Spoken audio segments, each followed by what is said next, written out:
মাননীয় সদস্য ইশরাত সুলতানা ইলেন ভুট্টো, ঝালকাঠি 2।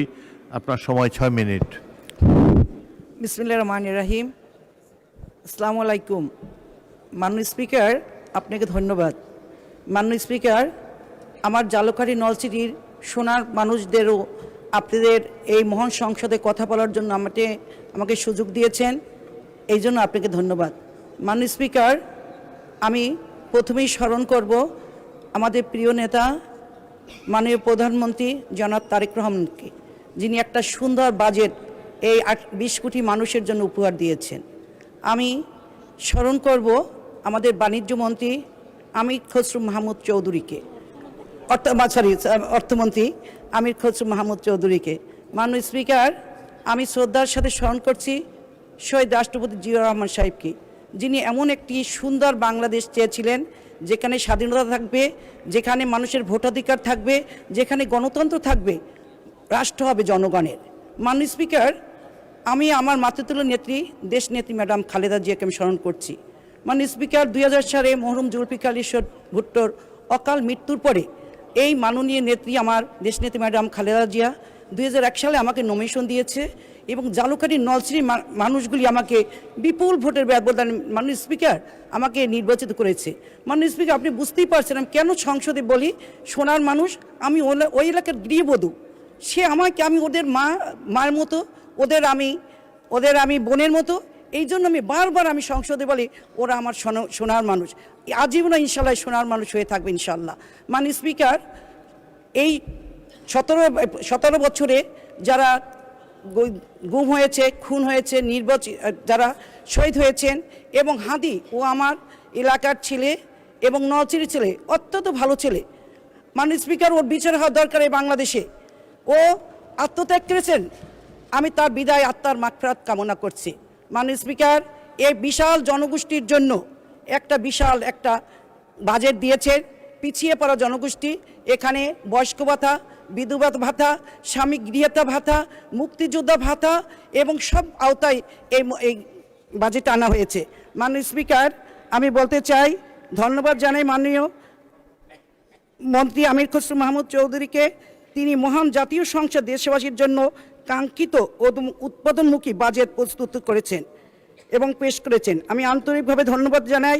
2026-27 অর্থ বছরের প্রস্তাবিত বাজেট সম্পূর্ণভাবে সমর্থন করছি। আশা করি এই বাজেট বাস্তবায়নের মাধ্যমে দেশের সার্বিক উন্নয়নের লক্ষ্যে অর্জিত হবে। দেশের এলাকার ভিত্তিক সুন্দর উন্নয়ন সম্ভব হবে এবং মুদ্রাস্ফীতি এবং নিয়ন্ত্রণের মাধ্যমে জনগণের মুখ সমৃদ্ধি বৃদ্ধি পাবে। মাননীয় স্পিকার, এই বাজেট সুফল পাবে সাধারণ মানুষ।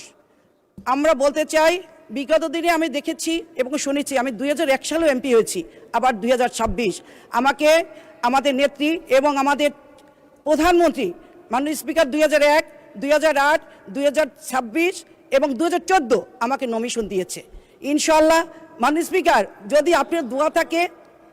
আপনাদের দোয়া থাকে, এখানে মন্ত্রী মহোদয় আছে, যদি সুদৃষ্টি থাকে, ইনশাল্লাহ এই সিট আবার ইনশাল্লাহ আবার উপর দিব। মাননীয় স্পিকার, এখন কিছু এলাকার সমস্যার তো বলতেই হয়। আমার ঝালকাঠি নলছিটির ওই সময় আমাদের বিগত সরকারের সময় আওয়ামী লীগের এমপি আমু ভাই ছিল। আমি বলবো ওই এলাকা অনুন্নত এলাকা, নদী গর্ভে মাননীয় স্পিকার ভেঙে যাচ্ছে, কি করব, কোথায় নেবে এদের? মাননীয় স্পিকার বলেন তো, এদের একটু ভিটাঘাট একটু জমি ছাড়া কিছু নেই। মাননীয় স্পিকার, স্পিকার, আপনার মাধ্যমে মন্ত্রী মহোদয়কে, এনি ভাই আছে, এনি চৌধুরী আছে, সে একটু বলুক, কালকের মধ্যে আমার 2-1টা জায়গা হয়তো ভেঙে যাবে, আমি কোথায় নিয়ে যাবো এদের বলেন মাননীয় স্পিকার? আমি তো অনেক বড় লোক না যে অনেক কোটি কোটি সম্পদ আমার আছে। মাননীয় স্পিকার, আপনি আমার সম্বন্ধে জেনে দেখবেন, আমি ইলেন ভুট্টো কোনো জায়গায় জনগণের জন্য জনস্বার্থে কাজ করি। আমার বিরুদ্ধে অনেক লেগেছে, কিন্তু ইনশাল্লাহ আল্লাহ ছিল পক্ষে, সাধারণ জনগণ পক্ষে ছিল। মাননীয় স্পিকার, 250 বেডের একটা হসপিটাল ঝালকাঠিতে, সেটা এখনও অপ্রতুল অবস্থায় আছে, কোনো এখন উদ্বোধন হয় নাই। আবার নলছিটি সে কী অবস্থা? মাননীয় স্পিকার, নলছিটিতে 50 শয্যা বিশিষ্ট, এখন আমি চিন্তা করি কখন কি সংবাদ আসে, উপর দিয়ে ঝরঝর করে খালি ইট বালু পড়তে থাকে। মাননীয় স্পিকার, আমার আর কিছু বলার নেই, আপনার সুদৃষ্টি চাই, আপনার দোয়া করবেন। আমি চাই উন্নয়ন, উৎপাদন, আমি চাই রাস্তাঘাট উন্নয়ন।